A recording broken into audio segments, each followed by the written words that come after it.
Breaking news Narayanpet జిల్లా Maganur ZP స్కూల్లో మళ్ళీ ఫుడ్ పాయిజనింగ్ జరిగింది. మధ్యాహ్న భోజనం వికటించి ఇప్పుడు 15 మంది విద్యార్థులు అస్వస్థతకు గురయ్యారు. గత 5 రోజులుగా ఇలా ఇదే స్కూల్లో ఫుడ్ పాయిజనింగ్ జరగడం, విద్యార్థులు అస్వస్థతకు గురి కావడం ఇది మూడోసారి. ముఖ్యమంత్రి రేవంత్ రెడ్డి స్వయంగా హెచ్చరించినా కూడా అక్కడ పరిస్థితిలో మార్పు రావడం లేదు. ఇప్పటికే పలు జిల్లాలలో పాఠశాలల్లో విద్యార్థులకు వడ్డించే భోజనం అపరిశుభ్రంగా ఉంటుంది, పురుగులు వస్తున్నాయంటూ పెద్ద ఎత్తున ఆందోళన వ్యక్తం చేస్తున్నారు. ఈరోజు ఆదిలాబాద్ జిల్లాలో కూడా ఫుడ్ పాయిజన్తో ఒక హాస్టల్ విద్యార్థి మృతి చెందిన విషాదకర ఘటన చోటు చేసుకుంది. ఇప్పుడు మరోసారి మహబూబ్ నగర్ జిల్లాలో సుమారు 15 మంది విద్యార్థుల అస్వస్థతకు గురి కావడంతో వారందరినీ ఆసుపత్రికి తరలించారు. నారాయణపేట జిల్లా మాగనూరు జెడ్పీ స్కూల్లో మళ్ళీ ఫుడ్ పాయిజనింగ్ జరిగింది. ఒకసారి చూడండి, ఆసుపత్రిలో ఆ స్కూల్ విద్యార్థులందరికీ కూడా ట్రీట్మెంట్ చేస్తున్నారు. తల్లిదండ్రులు భయాందోళన వ్యక్తం చేస్తున్నారు. ఆసుపత్రిలో బెడ్ల పైన చాలా మంది విద్యార్థులు అపస్మారక స్థితిలో ఉన్నారు. వాళ్లకు వాంతులు అవుతూ ఉన్నాయి. విద్యార్థులు కడుపు నొప్పితో బాధపడుతూ ఉన్నారు. వాంతులు కడుపు నొప్పితో బాధపడుతూ ఉన్నారు. అపస్మారక స్థితిలోకి వెళుతూ ఉండటంతో విద్యార్థుల తల్లిదండ్రులు భయాందోళన వ్యక్తం చేస్తున్నారు, ఏడుస్తూ ఉన్నారు. మధ్యాహ్న భోజనం వికటించి 15 మంది విద్యార్థులు అస్వస్థతకు గురయ్యారు. 5 రోజుల క్రితం ఇదే పాఠశాలలో మధ్యాహ్న భోజనం వికటించి 50 మంది విద్యార్థులు అస్వస్థతకు గురయ్యారు. ఈరోజు అటు ఆదిలాబాద్ జిల్లాలో కూడా ఫుడ్ పాయిజనింగ్ కారణంగా ఒక విద్యార్థి మృతి చెందిన ఘటన చోటు చేసుకుంది. 5 రోజుల వ్యవధిలో 3 సార్లు ఫుడ్ పాయిజన్ జరిగింది అంటే పరిస్థితి ఎలా ఉందో అర్థం చేసుకోవచ్చు. అటు ప్రతిపక్షాలు కూడా మధ్యాహ్న భోజనంలో పురుగులు వస్తూ ఉన్నాయి, అపరిశుభ్రంగా వండుతూ ఉన్నారు, అపరిశుభ్ర వాతావరణంలో వండుతూ ఉన్నారు, అపరిశుభ్ర ముడి సరుకుతో వండుతూ ఉన్నారు. బియ్యం పురుగులు పట్టిన బియ్యంతో, పురుగులు పట్టిన కాయగూరలతో ఇలా వండుతూ ఉన్నారు అని చెప్తూ ఉన్నారు. ఇప్పుడు మీరు ఆర్టీవీ స్క్రీన్ పైన రెండో బాక్స్లో చూస్తున్న ఈ విద్యార్థిని ఆదిలాబాద్ జిల్లాలో హాస్టల్లో ఉంటూ చదువుకుంటుంది. హాస్టల్ భోజనం వికటించడంతో ఆ విద్యార్థిని ఇప్పుడు లేదు. ఇప్పుడు మీరు రెండో బాక్స్లో చూస్తున్న విద్యార్థిని కన్ను మూసింది. ఆ విద్యార్థిని చనిపోయింది. కారణం ఫుడ్ పాయిజన్ కారణంగానే. ఇప్పటికే పరిశుభ్ర భోజనం అందించాలి, ఆరోగ్యకరమైన ఆహారాన్ని అందించాలి అని పెద్ద ఎత్తున డిమాండ్లు చేస్తున్నప్పటికీ కూడా అధికారుల స్థాయిలో స్కూళ్లలో మార్పులు రావడం లేదు. ఈ కారణంగా ఆదిలాబాద్ జిల్లాలో ఇప్పుడు మీరు రెండవ బాక్స్లో చూస్తున్న విద్యార్థిని ఆహారం తీసుకున్న కొద్దిసేపటికే ఆ ఆహారం విషంగా మారి ఆమె చనిపోయింది. ఇప్పుడు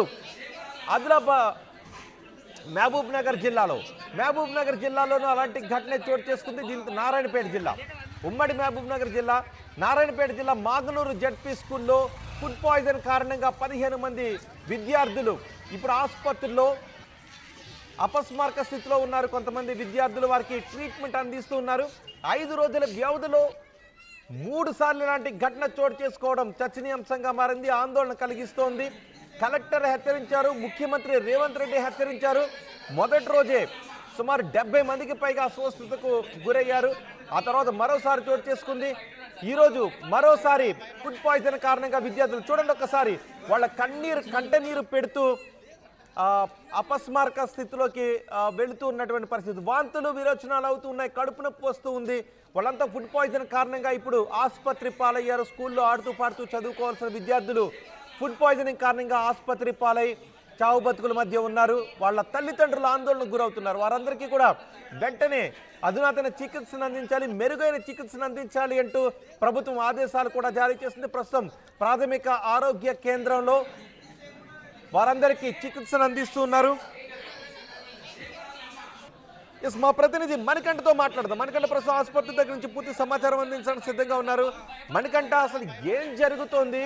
గత 5 రోజుల్లో 3వసారి ఇలాంటి ఘటన జరిగింది అంటే మనం అర్థం చేసుకోవచ్చు. అసలు నారాయణపేట జిల్లాలో మధ్యాహ్న భోజనంలో ఎందుకు ఈ రకమైన ఫుడ్ పాయిజనింగ్ జరుగుతోంది? విద్యార్థుల పరిస్థితి ఎలా ఉంది? మాగనూరు ప్రభుత్వ పాఠశాలలో వరుసగా ఫుడ్ పాయిజన్స్ జరుగుతున్న నేపథ్యంలో అటు విద్యార్థులు కావచ్చు, వారి తల్లిదండ్రులంతా కూడా ఆందోళన చెందుతున్నటువంటి పరిస్థితి. దాదాపుగా 5 రోజుల క్రితం ఫుడ్ పాయిజన్ జరిగిన నేపథ్యంలో దాదాపుగా 70 మంది విద్యార్థులంతా కూడా అస్వస్థతకు లోనయ్యారు. అందులో 15 మంది కండిషన్ అంతా కూడా కొంత సివియర్ గా ఉన్న నేపథ్యంలో వారందరినీ కూడా మహబూబ్నగర్ జనరల్ ఆసుపత్రికి తరలించినటువంటి పరిస్థితి. ఇక్కడ మహబూబ్నగర్ జనరల్ ఆసుపత్రిలో కూడా దాదాపుగా 3 రోజుల పాటు చికిత్స అనంతరం వారంతా కోలుకొని ఇళ్లకు వెళ్ళిపోయారు. సో ఎప్పుడైతే ఫుడ్ పాయిజనింగ్ ఘటన జరిగిందో అప్పుడే రాష్ట్ర ముఖ్యమంత్రి స్పందించారు. ఎందుకంటే సొంత జిల్లాలో ఫుడ్ పాయిజన్ జరిగిన నేపథ్యంలో రాష్ట్ర ముఖ్యమంత్రి స్పందించి పూర్తిగా దానిపై బాధ్యులపై చర్యలు తీసుకోవాలి, ఇటువంటి ఘటన మళ్లీ పునరావృతం కాకుండా చర్యలు తీసుకోవాలనేటటువంటి ఆదేశాలు జారీ చేసిండు. ఆ మరునాడే ఆర్టీవీ క్షేత్రస్థాయిలో ఎక్కడ ఫుడ్ పాయిజన్ జరిగింది, ఏ విధంగా జరిగిందని తెలుసుకునేందుకు వెళ్లిన సందర్భంలో అక్కడ ఎవరైతే ఆర్డీఓ కావచ్చు, డిఓ కావచ్చు, ఎంపీడీఓ కావచ్చు, ఈ అధికారులంతా ఉండి వారి పర్యవేక్షణలోనే మధ్యాహ్న భోజనం పిల్లలకు ప్రిపేర్ చేస్తున్నటువంటి పరిస్థితి. ఆ సందర్భంలో పూర్తిగా ఆర్టీవీ ఒక్కసారిగా బియ్యంలో పురుగులు ఉన్నటువంటి విషయాన్ని గమనించి అక్కడ ఉన్నటువంటి సంబంధిత అధికారుల దృష్టికి తీసుకెళ్లడం జరిగింది. బియ్యంలో పురుగులు ఉన్నాయి, నిన్ననే ఫుడ్ పాయిజన్ అయింది, మళ్ళీ పురుగుల బియ్యంతో అన్నం వండుతున్నారు అనేటటువంటి ప్రశ్నలు రేకెత్తిన నేపథ్యంలో కడిగితే వెళ్ళిపోతాయనేటటువంటి ఒక నిర్లక్ష్యపు సమాధానం ఇవ్వడం జరిగింది. ఆ రోజు కూడా అక్కడే ఆర్టీవీ క్షేత్రస్థాయిలో పరిశీలిస్తున్న నేపథ్యంలో విద్యార్థులంతా కూడా ప్లేట్లలో అన్నం తీసుకొని అన్నంలో పురుగులు ఉన్నటువంటి దృశ్యాన్ని కూడా పూర్తిగా ఆర్టీవీ దృష్టికి తీసుకురావడం జరిగింది. అప్పుడు కూడా నేరుగా పూర్తిగా పురుగుల అన్నం పిల్లలకు వడ్డిస్తున్నటువంటి విషయాన్ని అధికారుల దృష్టికి తీసుకెళ్లిన నేపథ్యంలో ఒకసారిగా అడిషనల్ కలెక్టర్ మళ్ళీ అదే రోజు ఈవినింగ్ అక్కడికి రావడం జరిగింది. ఆ పాఠశాలకు వచ్చేసి మళ్ళీ పురుగుల అన్నంపై కూడా పూర్తి స్థాయిలో విచారణ చేసిన అనంతరం అదే రోజు సాయంత్రం మీడియాతో మాట్లాడుతూ అడిషనల్ కలెక్టర్ ఎవరైతే ఉన్నారో ఇక్కడ వరుసగా చాలా చోట్ల పాఠశాలలు, వసతి గృహాల్లో ఆహార సరిగా ఉండటం లేదు, కలుషిత ఆహారాన్ని వడ్డిస్తున్నారు, కలుషిత ఆహారాన్ని వండుతూ ఉన్నారని చాలా ఫిర్యాదులు వస్తున్నప్పటికీ ఫుడ్ ఇన్స్పెక్షన్ అధికారులు ఏం చేస్తున్నారు? అసలు తనిఖీలు సక్రమంగా చేస్తున్నారా? పైగా ఇదే స్కూల్లో వరుసగా 5 రోజుల్లో 3 సార్లు ఈ ఘటన చోటు చేసుకుంది అంటే ఏం చేస్తున్నారు వీళ్ళంతా? ఎగ్జాక్ట్ గా, ఎందుకంటే రెండవ రోజు అన్నంలో పురుగులు వచ్చినటువంటి సందర్భంలో అక్కడ ఆర్డీఓ అదేవిధంగా డిఓతో పాటు ఫుడ్ ఇన్స్పెక్టర్ కూడా అక్కడే ఉన్నటువంటి పరిస్థితి. అడిషనల్ కలెక్టర్ వచ్చిన అనంతరం కూడా పూర్తిగా ఈ ఘటనకు బాధ్యులుగా డిఓను సస్పెండ్ చేస్తూ ఆర్డీఓకు అదేవిధంగా ఎంపీడీఓకు ఫుడ్ ఇన్స్పెక్టర్ కు షోకాజ్ నోటీసులు జారీ చేస్తున్నామంటూ కూడా ఆ రోజు ఈవినింగ్ మీడియాతో చెప్పినటువంటి పరిస్థితి. ఆ మరునాడే ఒకసారిగా సస్పెన్షన్ కూడా ఎత్తివేశారు. సో మళ్ళీ కేవలం ఒక 4 రోజులు గడుస్తుంది, మళ్ళీ అక్కడ ఫుడ్ పాయిజన్ కావడం జరిగింది. విద్యార్థులంతా కూడా కంటతడి పెడుతున్నటువంటి పరిస్థితి. కొంతమంది వామిటింగ్స్ అవుతుంటే మరి కొంతమందికి కడుపు నొప్పితో బాధపడుతున్నటువంటి పరిస్థితి. ఉడకని ఏవైతే వంటకాలు ఉంటాయో వాటిని కారణంగానే ఇదంతా జరుగుతుందంటూ కూడా విద్యార్థులు చెప్పుకొస్తున్నారు. ఆ పాఠశాలలో ఫుడ్ పాయిజన్ ఘటన రాష్ట్ర వ్యాప్తంగా కలకలం సృష్టించింది. ఆ తర్వాత మరునాడే అన్నంలో పురుగులు దర్శనమిచ్చాయి. సో ఇంత జరిగినా కూడా అంతా కూడా ఒక నిర్లక్ష్యంగానే ఉన్నట్టుగా చాలా స్పష్టంగా తెలుస్తుంది. ఎందుకంటే ఒకవైపు రాష్ట్ర ముఖ్యమంత్రి రెస్పాండ్ అయ్యాడు, జిల్లా కలెక్టర్ క్షేత్రస్థాయిలో అక్కడికి వచ్చి పరిశీలించి వెళ్ళడం జరిగింది. తర్వాత అడిషనల్ కలెక్టర్ కూడా అక్కడికి వచ్చి పూర్తిగా అన్ని పరిశీలించినటువంటి పరిస్థితి. ఇంత జరిగినప్పటికీ కూడా మళ్ళీ కేవలం 4-5 రోజుల గడువులోనే మరొకసారి ఉడకని భోజనం విద్యార్థులకు ఇచ్చారు. దాని కారణంగానే వారంతా వాంతులు అదేవిధంగా కడుపు నొప్పితో ఏడుస్తూ బాధపడుతూ కూడా అందరూ ఆసుపత్రికి వెళ్తున్నటువంటి పరిస్థితి. సో మొత్తానికి మాగనూరు ప్రభుత్వ పాఠశాలలో ఎందుకు ఇదంతా జరుగుతుంది అనేది అయితే ప్రస్తుతం చర్చనీయాంశంగా మారింది. ఎప్పుడైతే పురుగుల అన్నం వచ్చినటువంటి సందర్భంలోనే పూర్తిగా అక్కడ ఉన్నటువంటి అధికారులంతా కూడా ఆ బియ్యాన్ని అంతా కూడా మార్చేసినటువంటి పరిస్థితి. నాణ్యతతో కూడినటువంటి బియ్యాన్ని తీసుకొస్తున్నామంటూ కూడా పాత స్టాక్ ఉన్నటువంటి బియ్యాన్ని అంతా కూడా తరలించి కొత్త స్టాక్ బియ్యాన్ని తీసుకొచ్చారు. మళ్ళీ ఇప్పుడు బియ్యంలో పురుగులు లేదు, అన్నంలో పురుగులు లేదు, కానీ ఉడకని భోజనం, ఉడకని కూరగాయలు చేశారు. దాని కారణంగానే మాకు కడుపు నొప్పితో పాటు వామిటింగ్స్ అవుతున్నాయి అంటున్నారు. వంటలు చేస్తున్నటువంటి ఏజెన్సీని కూడా రద్దు చేశారు, అక్కడ ఉండేటటువంటి హెడ్ మాస్టర్ ని కూడా సస్పెండ్ చేశారు. అయినప్పటికీ కూడా పిల్లలకు వడ్డించాల్సినటువంటి భోజనం పట్ల పూర్తిగా నాణ్యత కరువైపోతుంది.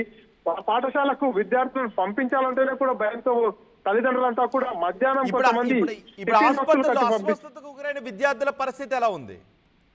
వారంతా కూడా ప్రస్తుతం వామిటింగ్స్ అదేవిధంగా కడుపు నొప్పితో బాధపడుతున్నారు. ప్రస్తుతం ప్రాథమిక చికిత్స కోసం మాగనూరు ప్రాథమిక ఆసుపత్రికి తరలించడం జరిగింది. వారందరికీ కూడా ట్రీట్మెంట్ అయితే చేస్తున్నారు. ఇప్పటి వరకు దాదాపుగా 15 మంది విద్యార్థులంతా కూడా వామిటింగ్స్ కడుపు నొప్పితో బాధపడుతూ ప్రభుత్వ ఆసుపత్రిలో చికిత్స పొందుతున్నారు.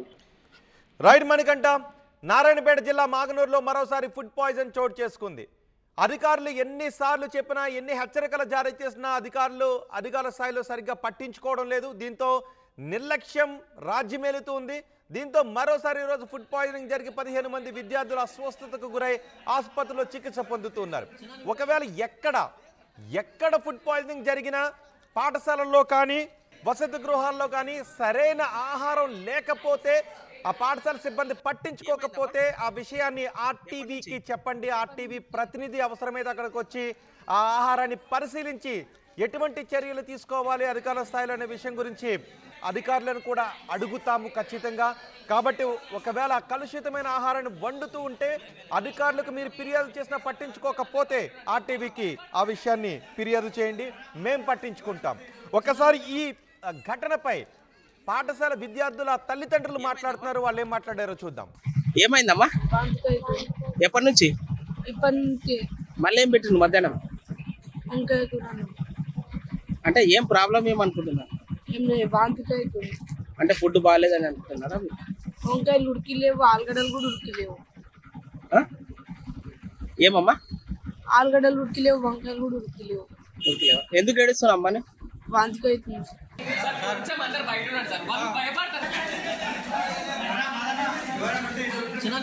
అసలైన తొలి వెలుగు. ఫాలో వాట్సాప్ @తొలి వెలుగు official.